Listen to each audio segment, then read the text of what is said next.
देर रात evo street dance के practice room में अकेला बैठा था। आंखें बंद थी, उंगलियां होठों पर थी। वो किस जो शाहजहां के साथ उसने शेयर किया था बिल्कुल एक सपने की तरह था। वो अभी भी शाहजहां के वार्म लिप्स को अपने लिप्स पर फील कर पा रहा था, उसका टेस्ट फील कर पा रहा था, उसकी सांसों की गर्मी फील कर पा रहा था। पिछले कुछ हफ्तों से वो जिस फैंटेसी में जी रहा था कि वो जितना शाहजहां को पसंद करता है, शायद से शाहजहां भी उसे उतना ही पसंद करता है। अब वो उसके टच से प्रूव हो गया था। ईवो के अंदर कुछ अलग ही महसूस हो रहा था। पर अभी 1.5 हफ्ता और बाकी था शाहजहां को फिर से देखने के लिए और बाकी का सारा काम कंप्लीट करने के लिए। अब उसने अपना फ़ोन निकाला और झनका को टेस्ट किया। मैं उस किस के अलावा और कुछ भी नहीं सोच पा रहा हूँ। उसने अपने बॉटम लिप चबाए और कुछ नर्वस होने के बाद कुछ और टाइप किया और तुरंत भेज दिया। बताओ ना, क्या तुम्हें भी सेम फील हो रहा है? ईवो ने स्क्रीन की तरफ देखा। उसका चेहरा पूरा हॉट हो चुका था, पर पता नहीं रिस्पॉन्स आने में इतनी देर क्यों हो रही थी। कुछ 10 मिनट के बाद शाहजहां ने रिप्लाई किया, आई एम सॉरी ईवो, मुझे ये नहीं करना चाहिए था, ये बिल्कुल अनप्रोफेशनल है। नहीं, ऐसा मत कहो जानका, ईवो ने तुरंत रिप्लाई किया। आई एम सॉरी, शाहजहां ने कहा। शाहजहां, क्या मैं तुम्हें कॉल कर सकता हूँ या वीडियो चैट प्लीज़? ईवो ने पूछा।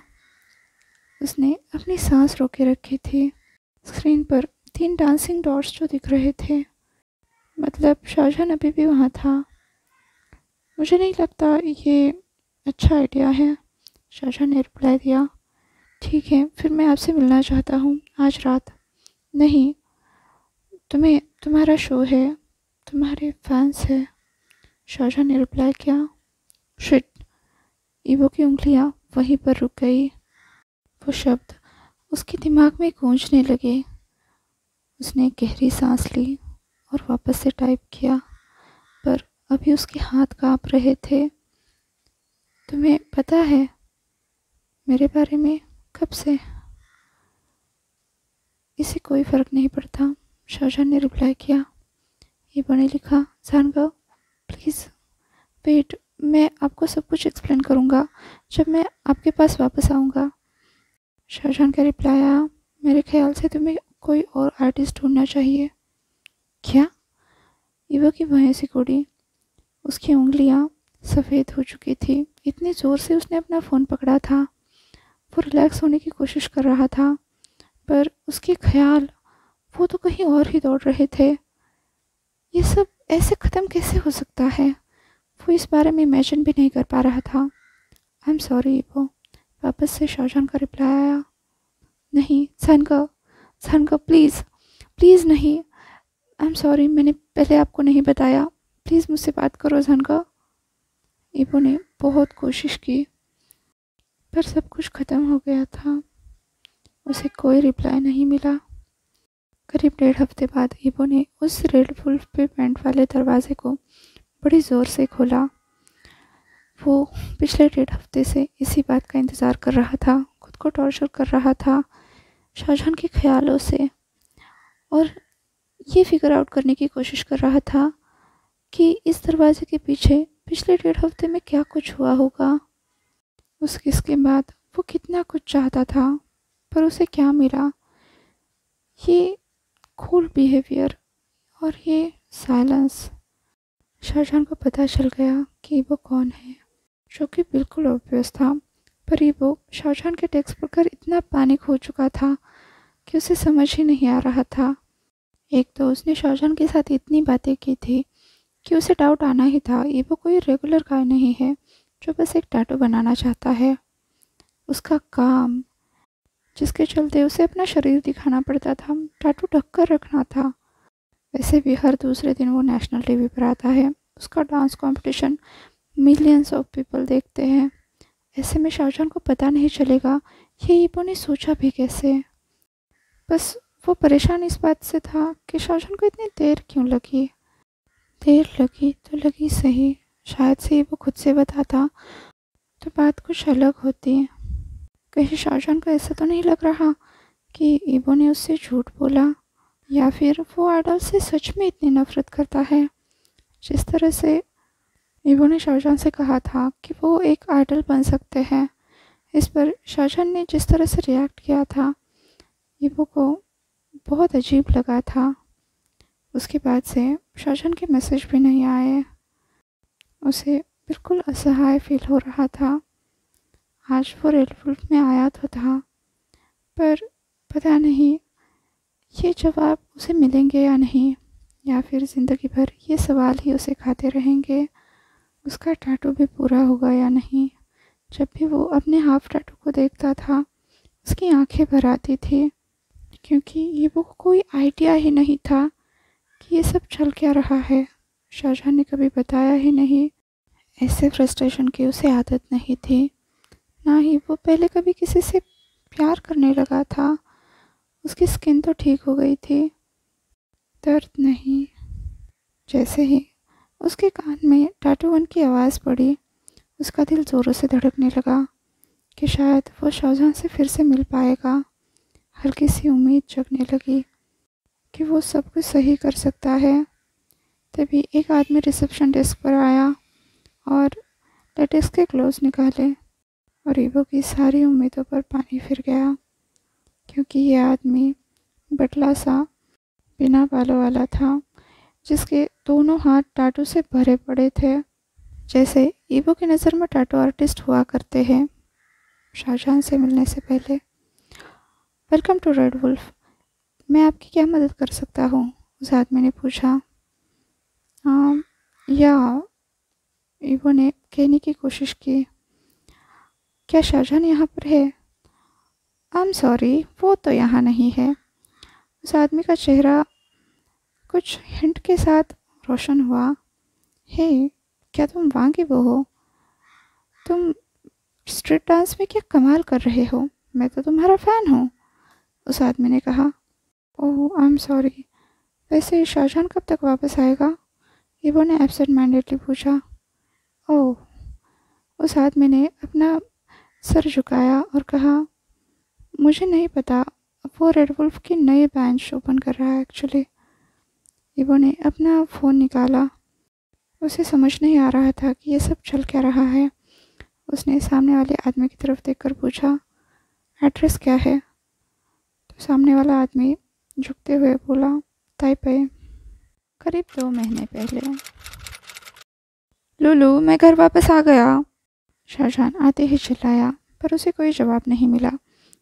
तब वो और अंदर चला गया तो पाया उसकी रूममेट काउच पर रो रही है। ओह माय गॉड, ये बहुत बुरा हुआ, श्वानलू जोर से रोने लगी। He was just about to confess, पर वो तो ऑलरेडी। नो स्टॉप, शाहजहां उसे डांटने लगा और अपने कान बंद कर दिए। तुम्हें तो मेरा इंतज़ार करना था। मैं बिलीव नहीं कर सकता, ये आंसू तो बनते हैं, पर तुमने आने में कितनी देर कर दी, उसने रोते हुए कहा और शो पॉज कर दिया।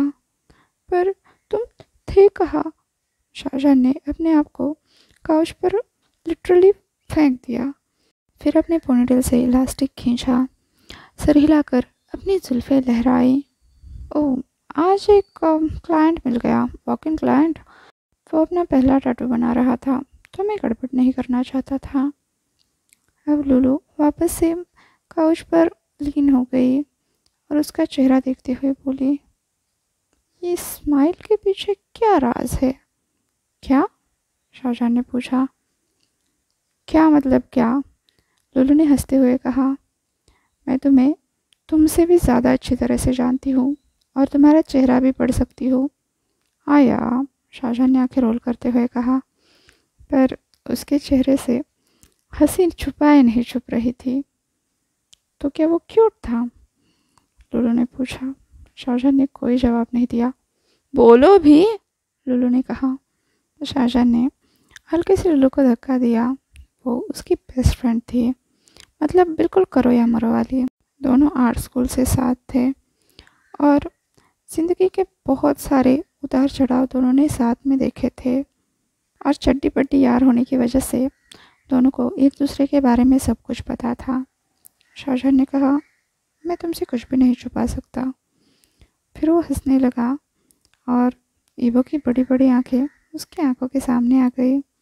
उसका वो शर्माना, हल्के से अपने लिप्स को छू करना। अब उसने लुलू की तरफ देखते हुए कहा, हाँ वो क्यूट है, बहुत क्यूट। सांसान, लुलू लगभग चिल्लाई, प्लीज़ उस पर थोड़ा सा रहम करना। क्या बक रही हो, शाहजहां ने कहा, मैं तो कितना अच्छा लड़का हूँ। हाँ हाँ जानती हूँ, खाने से पहले तुम्हें खेलना पसंद है, लुलू सही से बैठते हुए बोली। शाहजहां का मुंह खुला का खुला रह गया। तो लुलू ने कहा, मैंने देखा है, तो प्रिटेंड करने की ज़रूरत नहीं है। बेचारे लड़के, पता नहीं उनकी मति कहाँ मारी जाती है। बकवास, सब झूठ है, शाहजहां ने लुलू को पिलो फेंक कर मारते हुए कहा। वैसे दोनों के बीच में ये तू मैं तो हमेशा चलती रहती थी, क्योंकि दोनों भी एक दूसरे से ऐसे ही बात किया करते थे। पर ऐसी बातों को काफ़ी दिन बीत गए थे, जब से हर किसी के चेहरे पर एक हेल्पलेस स्माइल आने लगी थी। पता नहीं, शाहजहां को तो लग रहा था सदियों से वो इतना खुलकर नहीं हंसा। पेट भर हंसने के बाद लुलू ने आखिरकार शांत होते हुए अपना मुंह कवर कर लिया। फिर शाहजहां को चिढ़ाते हुए बोली, तो क्या ये बंदा भी अपना नाम भूल गया? शाहजहां ने कुछ देर तक सोचा और शक्ल करते हुए बोला, बस थोड़ी देर के लिए, पर वो जल्दी से सही हुआ। इवेंचुअली उसने मेरा वीचार्ट पूछ लिया। उस नए क्लाइंट को याद करके शाहजहां के चेहरे पर वापस से स्माइल आ गई। आहा, लुलू ने कहा। उसकी आंखें बड़ी बड़ी हो गई। फिर उसने अपना फ़ोन निकाला और पूछा, नाम? बिल्कुल नहीं, शाहजहां ने प्रोटेस्ट किया। लास्ट टाइम मैंने तुम्हें नाम बताया था और तुमने ऑनलाइन इतना कुछ निकाला कि मैं उस आदमी से दोबारा आंखें भी नहीं मिला पाया। वो कितना क्रिंज था, बहुत टेरिबल। अब लुलू ने कुशन फेंक कर शाहजहां के सर पर मारते हुए बोला, बेहतर है ना, कुछ ना जानने से थोड़ा बहुत जानना अच्छा ही है। शाहजहां ने कहा, ज़रूरी नहीं है, और तुम्हें पता है सब कुछ जो ऑनलाइन पर दिखता है वो सही नहीं होता। शाहजहां ने अपनी एक आईब्रो उठाकर लुलू की तरफ देखा तो लुलू ने साय करते हुए कहा, हाँ सही बात है, वो बुदबुदाई। एनीवेज, शाहजहां अपने रूममेट को कन्विंस करते हुए बोला, वो मेरा क्लाइंट है तो उसे अपने लिमिट्स पता है, और मैं लिंगिया की जगह पर काम कर रहा हूँ, तो मैं कोई प्रॉब्लम नहीं क्रिएट कर सकता। बहाने मत बनाओ शाहजहां, वो क्यूट है और इंटरेस्टेड भी, लुलू ने कहा। तो शाहजहां ने कहा, वो क्लाइंट है। अब शाहजहां की नज़रें टीवी पर गई, जहाँ एक इमोशनल सीन के बीच में सारे एक्टर्स फ्रीज हो चुके थे, जिसे देखकर अभी अभी लुलू रो रही थी। ये कनेक्शन तो शाहजहां ने मिस कर दिया और सोचने लगा, क्या इसकी हैप्पी एंडिंग होगी? इधर लुलू के दिमाग में तो कुछ और ही चल रहा था। वो अपना सिर हिलाते हुए बोली, पर तुमने तो उसका टाटू ख़त्म कर दिया ना आज रात, तो टेक्निकली वो तुम्हारा क्लाइंट नहीं है। पर ये बातचीत आगे नहीं बढ़ी, क्योंकि शाहजहां ने प्ले बटन दबा दिया था। उस रात शाहजहां जब बेड पर गया, अभी भी ईबो के बारे में सोच रहा था। जिस तरह से वो शर्मा रहा था और ज़बान पर जैसे ताला लगा हुआ था, उसकी तरफ देखे जा रहा था, अपने लिप्स बाइट कर रहा था, कितने ब्यूटीफुली, परफेक्टली, जैसे वो उन के ड्रामा से निकल कर बाहर आया हो जो शाहजहां और लुलू बैठकर साथ में देखते हैं, बिल्कुल एक आइडल की तरह। शाहजहां की भौहें सिकुड़ी। ऑफ कोर्स शाहजहां को तो उसे अट्रैक्टिव पाना ही था। आइडल्स बिल्कुल फास्ट फूड की तरह होते हैं, उन्हें बिल्कुल ऐसा बनाया जाता है कि सभी लोगों को वो पसंद आए। अगर आप पसंद ना करना भी चाहो, तब भी आप उसके बारे में सोचना छोड़ नहीं सकते। पर ये बात नज़रअंदाज नहीं कर सकते कि वो बहुत खूबसूरत था और शाहजहां उसके वोगन टाटू के बारे में सोच रहा था। मतलब उसके प्रिटी फेस से भी कुछ ज़्यादा था ये, लाइक ये वो कुछ और भी था, कुछ डीपर, बिल्कुल उसके नज़रों की तरह। इन सब यादों ने शाहजहां को गहरी सोच में डाल दिया। मतलब वो ईबो के बारे में क्या सोच रहा था जब वो उसका टाटू बना रहा था। जैसे ही दोनों की नज़रें मिलती उसे अपने दिल की धड़कनें तेज़ होती महसूस होती। इतना ही नहीं, ईबो की वो वार्म स्किन, उसके लाल हो चुके कान, जब वो ईबो के सामने बैठा था, उसके सांसों का थमना, जैसे ही वो निडल उसकी स्किन के अंदर चली गई, उसका चौंक जाना। शाहजहां का हाथ अपने आप ही कपड़ों के अंदर चला गया, अपने पेट पर घूमने लगा। ईबो का चेहरा अभी भी उसके दिमाग से जा नहीं रहा था, उसके गुलाबी गाल और ईबो का सब कुछ शाहजहां के अंदर कोई पेनफुल मेमोरी नहीं लेकर आ रहा था, बल्कि उसे तो बहुत सुकून मिल रहा था। वो चेहरा, वो सारी आवाज़ें बार बार उसके दिमाग में घूमने लगी और शाहजहां ने अपना कंट्रोल ले लिया। उसके चेहरे पर एक सैटिस्फाइड स्माइल आ गया, जैसे ही उसे याद आया कि किस तरह से ईबो नर्वसली वहाँ से चला गया था रेस्टरूम में, और जब वापस आया तो और भी ज़्यादा शर्मा रहा था। जिस तरह से ईबो की आंखें शाहजहां से मिल नहीं पा रही थी, वो इधर उधर देख रहा था। शाहजहां इमेजिन करने लगा ईबो किस तरह से खुद को शांत करने की कोशिश कर रहा होगा, जबकि जहान बाहर बैठकर उसका इंतज़ार कर रहा होगा। बस इस एक ख्याल से ही शाहजहां एज पर आ गया और आंखें बंद करते हुए सोचने लगा, मैं उसे कॉल करूँगा। फिर ईबो को तो उसका क्लाइंट बने रहना था, क्योंकि शाहजहां अगले दिन ही ईबो से एक और टाटू के बारे में बातचीत करते हुए उठा, जिससे धीरे धीरे शाहजहां को समझ आने लगा कि ईबो कितना डिमांडिंग है। उसका क्लाइंट एजेंडा हमेशा शाहजहां पर काम कर जाता था, और हाँ, वो इतना चमलिन है कि उसके नटखटपन के आगे शाहजहां प्रोफेशनल रह ही नहीं पा रहा था। जब शाहजहां ने उसे पूछा था कि टाटू को लेकर तुम्हारे दिमाग में क्या आइडिया है, तो ईबो ने जवाब दिया, डिज़ाइनर तो तुम हो ना, पर ये तुम्हारी बॉडी है। शाहजहां ने कहा। तो ईबो ने जवाब दिया, तो तुम उस पर क्या देखना चाहते हो। शाहजहां ने कोई जवाब नहीं दिया। तो ईबो ने कहा, मैं वेट कर रहा हूँ। शाहजहां ने कहा, तुम रियल में ऐसे हो। मतलब दोनों के बीच में ऐसी ही बातें होती रहती थी। ये वो कुछ भी बकवास करता और शाहजहां उसके सोच के आगे हक्का बक्का रहता। इवेंचुअली ईबो ने डिसाइड किया कि वो ब्लैक पैंथर टैटू बनाएगा, पर उनकी बातों से हमेशा ऐसा लगता कि ईबो को शाहजहां से बातें करना पसंद है, ना कि डिज़ाइन फिक्स करना। जैसे कि शाहजहां जब भी प्रोफेशनल बातें करने चाहता कि वो टैटू कहाँ पर चाहता है, जिससे शाहजहां उसका साइज़, ओरिएंटेशन, ये सब कुछ फिक्स कर सके और उसका ऑप्टिमल पोज क्या रहेगा ये तय कर सके, जो कि एक डिज़ाइनर को चाहिए होता है। पर ईबो इसके बदले पागलों की तरह कुछ सिली मीम्स भेजता रहता। जब शाहजहां को समझ आ गया कि ईबो को इस बारे में कुछ भी समझ नहीं है, तो उसने खुद ही इस बारे में डिसाइड करने का तय किया। वो ईबो के बॉडी पार्ट्स के बारे में सोचने लगा, जो कि एक बहुत गलत और डिस्ट्रैक्टिंग फैसला था।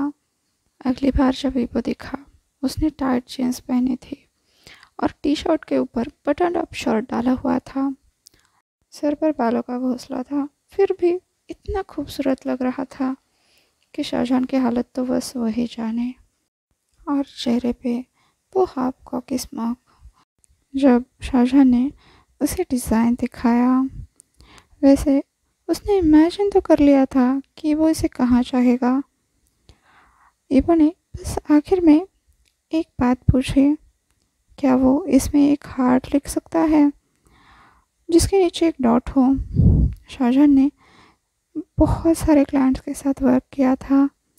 वो जानता था हर तरह की रिक्वेस्ट के पीछे, डिज़ाइन एडिशन के पीछे कोई ना कोई मतलब तो होता है किसी खास के लिए। That's it for today. ये शाहजहां का पॉइंट ऑफ व्यू चल रहा है ताकि आप कंफ्यूज ना हो। और ये उस दिन की बात हो रही है जब शाहजहां ने पहली बार ईबो को देखा था। आई होप आप समझ गए होंगे। आज के लिए बस इतना ही। आपसे कल मिलती हूँ, तब तक के लिए अपना ख्याल रखिए। वीडियो पसंद आया हो तो लाइक, शेयर और कमेंट कर दीजिए। और हाँ, अभी तक चैनल को सब्सक्राइब नहीं किया है तो सब्सक्राइब भी कर दीजिए। और वांगशान बबल में खुश रहिए। Thank you.